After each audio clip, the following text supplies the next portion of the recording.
Hello everyone, this is Darcinovi here, back with another review, and this is in another tie-in to TCW, and this is called In the Service of the Republic. Now, I actually thought this was a graphic novel like the others, but it's not. It's a trade that, collected, 4 issues of a story arc of a short-lived series that was based off TCW. Why was it canceled? Who knows? Probably because there's more interesting things that people were reading at the time, like Legacy, Knights of the Old Republic, and TCW wasn't really on their radar. It's on because unlike the other garbage that I've reviewed so far, I know I did say one of them was decent. At least the art is good. Because I'm very picky. Even though I cannot stand the character design of Asajj Ventress, I still think she looks like shit. I do think the comic overall does look really good, and it's pleasant on the eyes. The story isn't the best thing in the world, but that doesn't make it a bad story. I do appreciate, Star Wars expanded universe stories that does try to focus on the other characters in the Star Wars universe. Because, Kit Fisto and Plo Koon are barely focused on, in the Clone Wars era. When people think of the Clone Wars era, they don't think of Kit Fisto or Plo Koon. They think of characters like Asajj Ventress, Quinlan Vos, General Grievous, Dirge, etc. They don't think of a character like Kit Fisto or Plo Koon, which is a shame because those characters are barely focused on. I actually, the idea of... I do like Kit Fisto. I think he's a cool character. And I do appreciate stories that feature him. And this is probably the only comic I can think of that features him as one of the lead characters. And that sucks. And Plo Koon as well. And I'm so...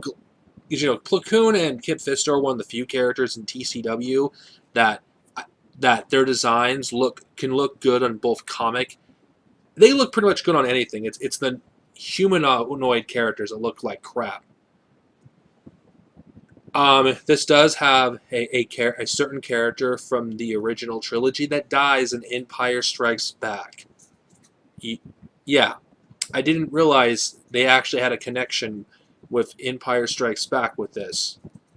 If you paid close enough attention, yeah, you know who he is. He is in this comic.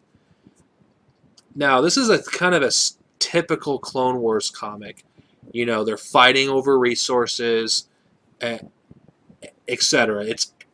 It's not a groundbreaking story. It's kind of a shame because Kit Fisto and Plo Koon are barely featured in the EU, and I don't understand. And to be in one, it kind of feels like a cash grab like the others. Hero of the Confederacy. I'm sorry, I don't know why I get the two mixed up. I felt like there was something more original in that story. The problem with that one was it was not fleshed out enough. It was just your run-of-the-mill, story that was already done before, in the multimedia project. And it's just not exciting to really read about. I mean, it's a fun story. Don't get me wrong. I mean, I think it's a story with good artwork. Even though I hate the way Asajj Ventress looks, and I think the art is really nice to look at.